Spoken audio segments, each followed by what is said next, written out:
CTV News with Carlyle Fiset. Good evening. Thanks for joining us. We begin with an intense storm sweeping through our region earlier today. Heavy downpours and plenty of lightning, a bolt of which hit South Secondary School.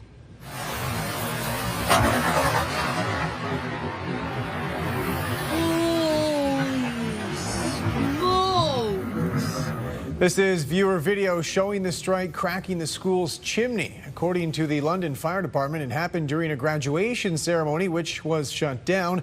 Fire officials say no injuries were reported, but the building's structural integrity has been compromised, so the rest of the graduation ceremony was completed at Saunders Secondary.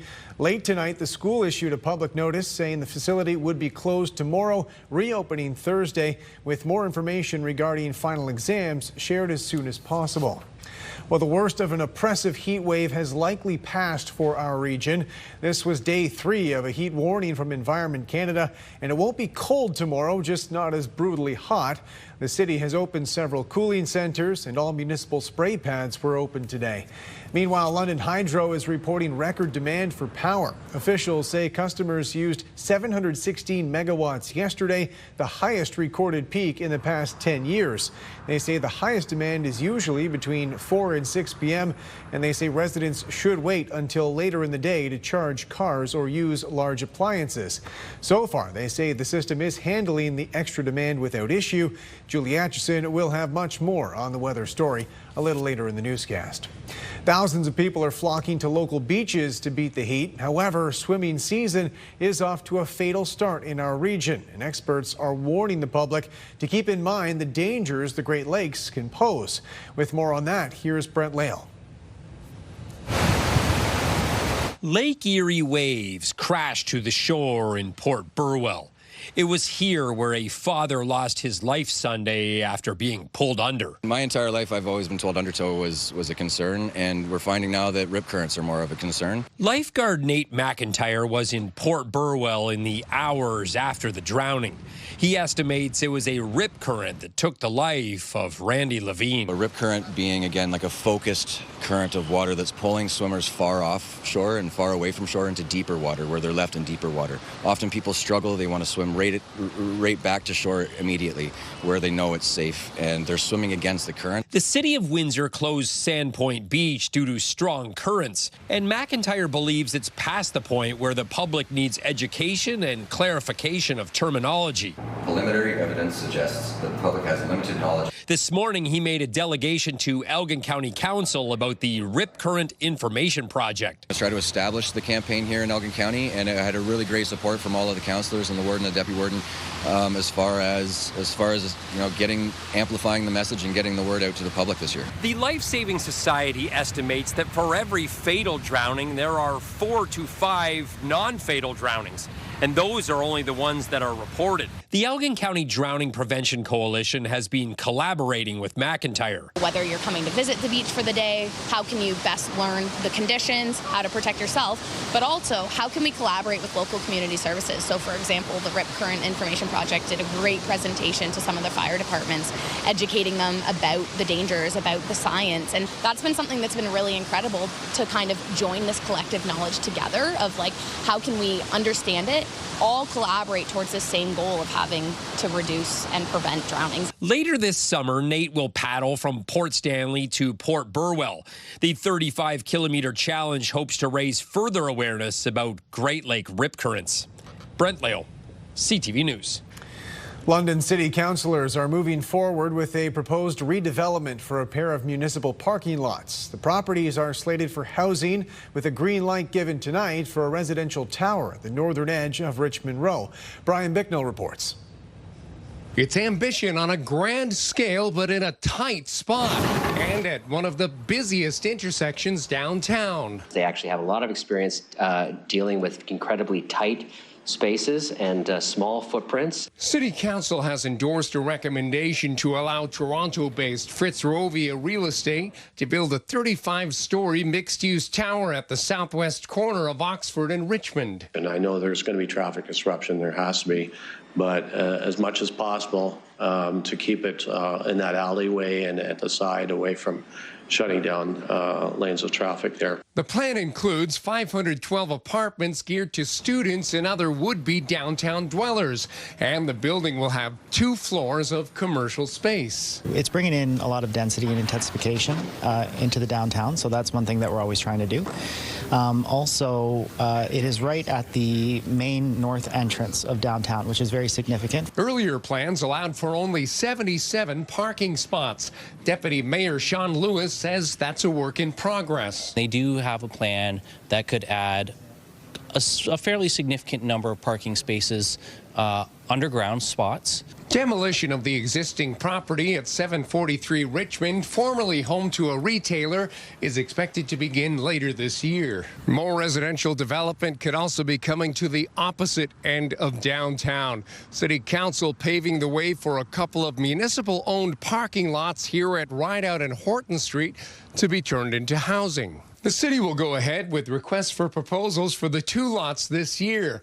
According to the mayor, a number of submissions have already been received, ranging between possibly 450 and 600 units. This is kind of the southern end of what is a grassroots movement called the River District, where, private sector, business owners, public institutions have come together to say we really want to brand this area in a dynamic way and get people excited about it. The former brownfield sites are being offered to developers as is.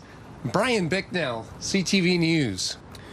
Officials say there have been 2 confirmed Parvovirus cases in London community housing. It's a potentially deadly condition which is contagious. Rita Ismail has more on the efforts to contain the spread.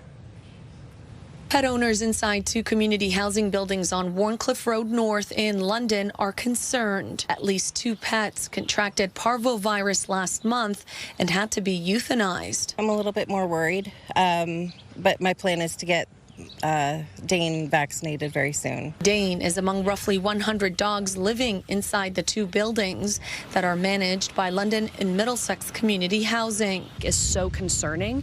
There is a large number of dogs in the building. Most of them are unvaccinated. The potential for this to spread is huge. Local charity Progressive Animal Welfare Services is urging action to prevent further spread. Ultimately, we're looking at about $250 to get your dog vaccinated. This being a low-income household area makes that inaccessible to the majority of the residents. Parvovirus is a highly infectious disease that spreads easily from dog to dog with symptoms including vomiting and diarrhea. If left untreated, it can be fatal. In January, an outbreak in Windsor killed 25 dogs. The issue is that we really need someone to come on site to do the vaccinations. Transporting all these people and their possibly infected pets in a vehicle to another vet to potentially infect that clinic is not a great plan. In the meantime, London and Middlesex Community Housing has posted notices in common areas and on every floor of the 2 buildings, urging tenants to take precautions. Things we need to do treatment outside on the pavement, in the hallways. So it's sort of a pretty much, if we read the material, they want us to bleach the site. We know that's not practical, so we're trying to figure out how do we respond to this. Armstrong said she's working with local vets to coordinate on-site vaccinations as time remains critical. Rita Ismail, CTV News. An hours-long standoff in Tillsonburg ended with a man in handcuffs earlier tonight. This was the scene just after 6 p.m. when a man surrendered to police. He was led to an ambulance and put in handcuffs. Oxford OPP were called to a townhouse complex on Concession Road East shortly after the noon hour. Heavily armed emergency response officers were seen around the complex, including members of the tactical response team. Witnesses reported hearing police trying to communicate with someone inside one of the townhouse units. Police have not released any further details. London police say they've charged a 22-year-old man accused of sexually assaulting a girl riding her bike in the city's South End. According to police, the victim is 9 years old. She was riding her bike when a stranger asked her to stop and talk to him Sunday night. Police say he assaulted her when she stopped her bike, and that was witnessed by the girl's father. According to police, the suspect fled the area when the father yelled and ran toward them. They say the suspect was arrested a short time later and the girl did not sustain any physical injuries. A fire broke out in an East London townhouse this afternoon, causing extensive damage. Fire crews responded over the noon hour, saying they contained the flames to an upper-level bedroom. There's an estimated $200,000 in damage. At this point, fire officials have not determined a cause. After 2 decades of delays, an east-west connection is moving forward in South London. City crews have started work on a Bradley Avenue extension between White Oak and Wharncliffe. Sean Irvin reports. Vehicles turn left or right from Bradley Avenue to continue their journey to London's West End. For decades, drivers have been told their zigzag commute would be relieved by the extension of Bradley between White Oak Road and Wharncliffe. How long have you been hearing about this? Probably about 20 years. His memory is spot on. 20 years ago, we told the story of the coming Bradley extension and its impact on a business directly in its path. At the time, its late owner refused to let the city move ahead. Property is not for sale, but if you want really to take it, it will be costly. Fast forward to the present. The same property is in the path, but the city now has control over the project. As a result, on both sides of the planned extension, early work has begun. First up, preparations to widen Bradley from Jalna to White Oak Road. In the coming months, work on the new roadway to Wharncliffe will commence. Now, if all goes according to plan, this nearly 2-year project will wrap up in the spring of 2027, finally connecting this new section of Bradley Avenue between White Oak Road and Wharncliffe. That is good news for those who frequently travel the isolated Bradley Avenue West extension built a decade ago. How many times a day do you turn left here? About 3 to 5, actually. 3 to 5 a day. How much difference would it make if you could go straight through? Would be a world of difference. And not only in terms of traffic flow. Left turns onto Wharncliffe are risky. I've witnessed numerous crashes, near crashes, from people being too anxious at this intersection. I don't like it the way it is right now. It should be going straight, and it should have a traffic light. And then there is the issue of change. Some don't like that trees have already been cut down. Jim Matzik counts himself among them. But on the other hand, he acknowledges more passing cars is a positive for business. We'll be a little more visible. I mean, we're going to change the signage on the building so it's a little clearer. But yeah, it could be good for business. In London, Sean Irvin, CTV News. London fire officials say a construction crew hit a gas line west of London this morning, closing a major commuter route. Crews were working north of a new roundabout linking Oxford to Keynes Road and Gideon Drive. Fire officials say about 24 homes were evacuated as a precaution. Traffic was rerouted around the site throughout the morning while repairs were completed. The provincial government is investing in rural Ontario development. Scott Miller has more on the dollars up for grabs and what the funds can be used for. Rural Ontario is getting an infusion of government money to pull from to try and ride out uncertain economic times. We sometimes feel like we're under the shadow of the GTA and the bigger cities, and we have a lot of residents, a lot of good businesses, and all these things help just promote those and strengthen them. $20 million will be available over the next 2 years in the newly developed Rural Ontario Development Program. Rural municipalities, along with small businesses, Indigenous communities, and nonprofit organizations in rural Ontario can apply starting today. The money can be used for economic development, employee attraction and retention, community infrastructure, and/or business development. Whether it's a medical clinic in a small community or a business center or a wellness initiative to help people on the streets across Ontario, this type of funding makes a difference, and it builds confidence that there's so much more opportunity to grow. So $20 million over 2 years doesn't really sound like a whole lot of money. It's not going to fund a new hospital or anything like that. But the idea is that it's going to help kickstart a number of smaller projects. Since 2019, this program and its predecessor have helped fund over 470 projects across rural Ontario. The Reach Centre here in Clinton is a perfect example.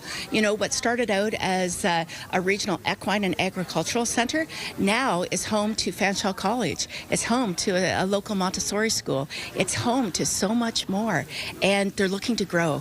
And that's exactly what we want to do. When we built this arena just shy of $7 million. We got $500,000 in funding, but over a period of a loan, that's a lot of money that you'd be paying out in interest. So every little bit helps. Rural leaders hope if the government is bombarded with applications, as they expect they will be, it will be a sign that more investments in rural Ontario are warranted. I'm hoping that if uptake is very strong, that perhaps we'll be seeing more funds in it in another 2 years' time. In Clinton, Scott Miller, CTV News.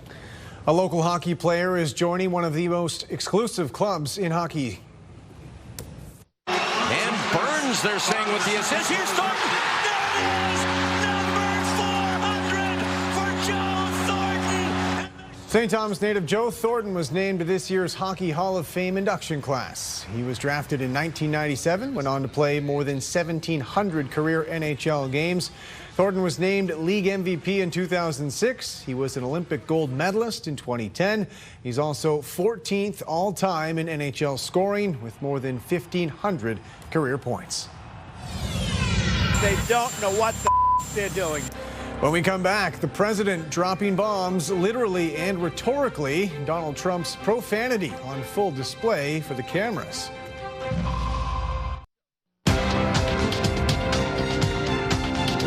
Strength in technology stocks helped Canada's main stock index climb today. The TSX gained 109 points in New York. The Dow added 507, the Nasdaq up 282. The Canadian dollar lost almost a quarter cent today. On commodity markets, gold fell $61 an ounce. Oil dropped more than $4 a barrel. President Donald Trump says the Israel-Iran ceasefire he insists he arranged is now back in effect. To this point, the truce appears to be holding as Trump's claims of total obliteration are questioned. Joy Malvin reports. After a shaky start to a fragile ceasefire, the U.S. president, furious at violations, lashed out, letting the F word fly. We basically have two countries that have been fighting so long and so hard that they don't know what the they're doing. Do you understand that? An early U.S. intelligence assessment suggests those 30,000-pound bunker-busting bombs did not destroy Iran's nuclear sites and only set back Iran's nuclear capabilities by mere months. This is at odds with Donald Trump's claim that the U.S. military strikes obliterated Iran's nuclear facilities. I think it's been completely demolished. That place is under rock. That place is demolished. The B-2 pilots did their job. They did it better than anybody could even imagine. The White House pushed back at the leaked battle assessment. Press Secretary Carolyn Leavitt called it flat out wrong. The report was classified top secret and was leaked, she said, by a low-level loser trying to demean President Trump. After Israel and Iran traded strikes violating Donald Trump's ceasefire, the president pressured Israel, a U.S. ally, and Tehran to keep the peace. Israel's prime minister giving a mission accomplished speech, and Iran's president saying they're ready to negotiate. As for talk of regime change, Trump admits it would cause chaos and called for calm. Tired of it. I think they don't want it to happen again. And Iran's not going to have a nuclear weapon, by the way.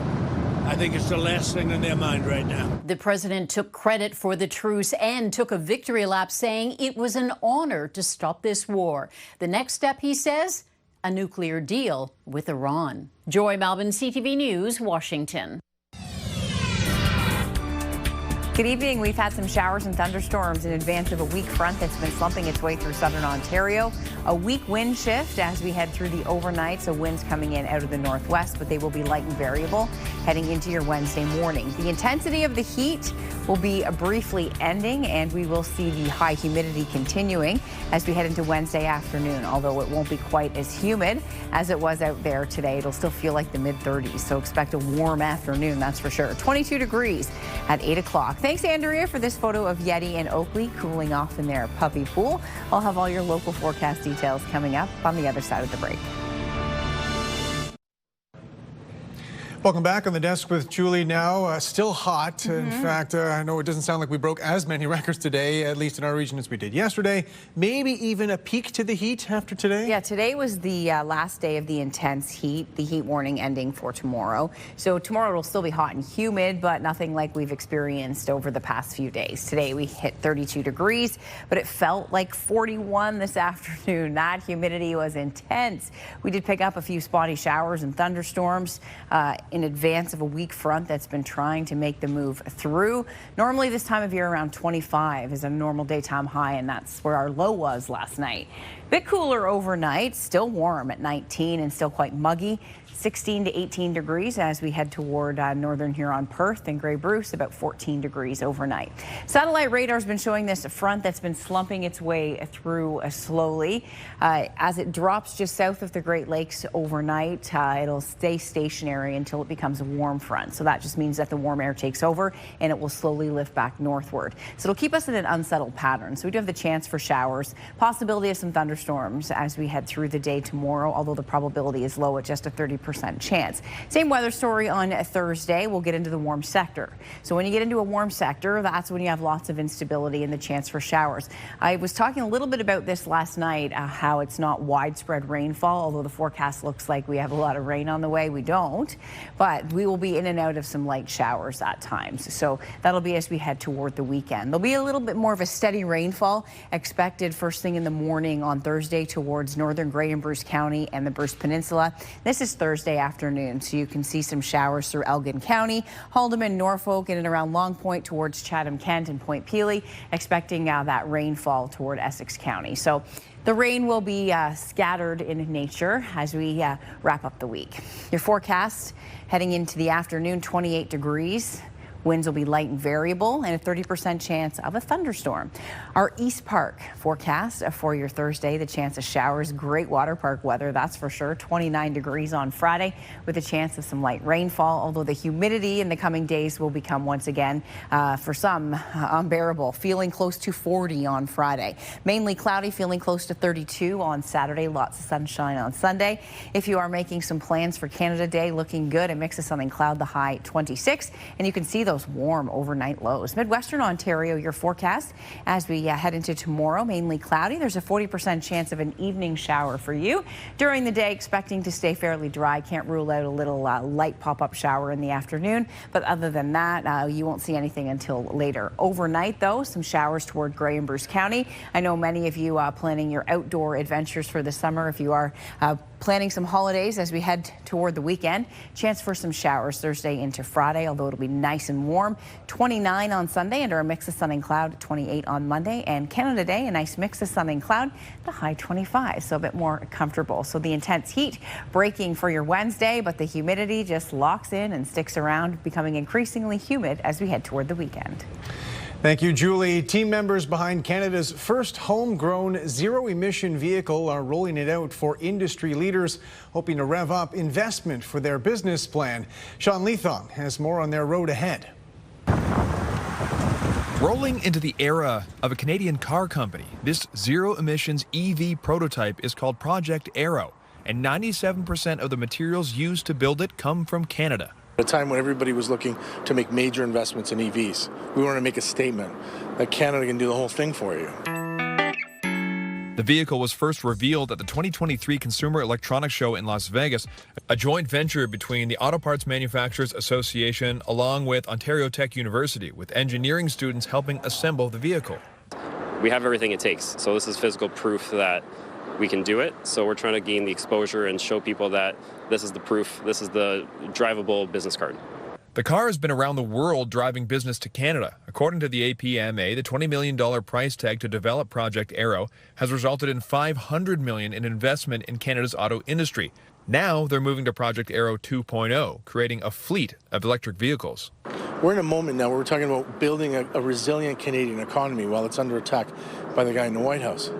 And the Prime Minister's challenged everybody to be ambitious. Well, there's nothing more ambitious than launching a Canadian car company. Federal Economic Development Minister for Southern Ontario, Evan Solomon, got a chance to see the car for himself. This is about showcasing the capabilities of an industry that is a world-leading industry, contributes to our economy, contributes to the entire value chain of the automotive manufacturing. For Project Aero 2.0, they'll build 2 vehicles a year for the next 3 years, with the hope of showing investors and government that Canada can have its own car company. In Canada, I think that what we want to say thoughtfully and responsibly is let's bring the best minds in Canada together to see if this is something we should and could do. As for when this vehicle could actually be in production, Flavio Volpe says if the right people are in place, it'll take about 5 years. Sean Leathong, CTV News.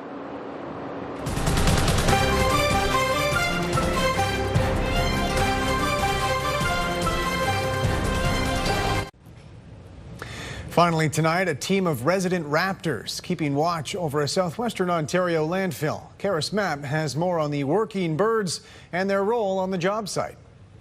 Clocking in for their daily duties, a trio of hawks sit nearby overseeing operations. Humans work to compact the trash at the Region of Waterloo landfill, but for these birds of prey, it's more of a supervising role. We're here at the landfill 3 days a week, 7 hours a day, and we do the Cambridge site as well on just 2 days a week, 7 hours a day. And yeah, the birds all take turns flying, and then we sit on perches when we're not flying. Their goal, keeping the seagull population at bay. They were so thick at the tip face that people would bump into them with the cars and vehicles. They're trying to, as the seagulls would jump up and try and get out of the way, the vehicles couldn't drive slow enough to come and go and avoid seagulls, so we had to do something. Patrolling the area since 2015, Maggie, Honey, and Stella used their agility and wits to outsmart their prey. They are a natural predator, so their presence does quite a good job. I've seen them like sneak up, or I've seen them like fly around a parked vehicle to try to catch one and stuff like that. So we're not, we're just here to scare them. I'm just here to scare them. The hawks, though, in their mind, they're like, I want to catch those things. You see it on the Nature Channel all the time, right? And that's very real. It's exactly how you would imagine. It's amazing. With few seagulls on site, that means a job well done. But come the middle of July until the end of September, it's back to business. That's when all of the birds that are breeding right now, they bring the young ones to the site. And so those ones haven't yet learned who I am and who my birds are, but they quickly learn that, yes, we are here and we are not leaving. Rotating their perfect post for the best intimidation possible. I mean, they're not pets, but they are, I love them. Like, we're partners, they're my co-workers. I spend more time with them than I spend with my family a lot of the times. Karis Mapp, CTV News, Waterloo. That's it for us. Thanks for watching. For all of us at CTV News London, I'm Carlyle Fiset. Have a good night.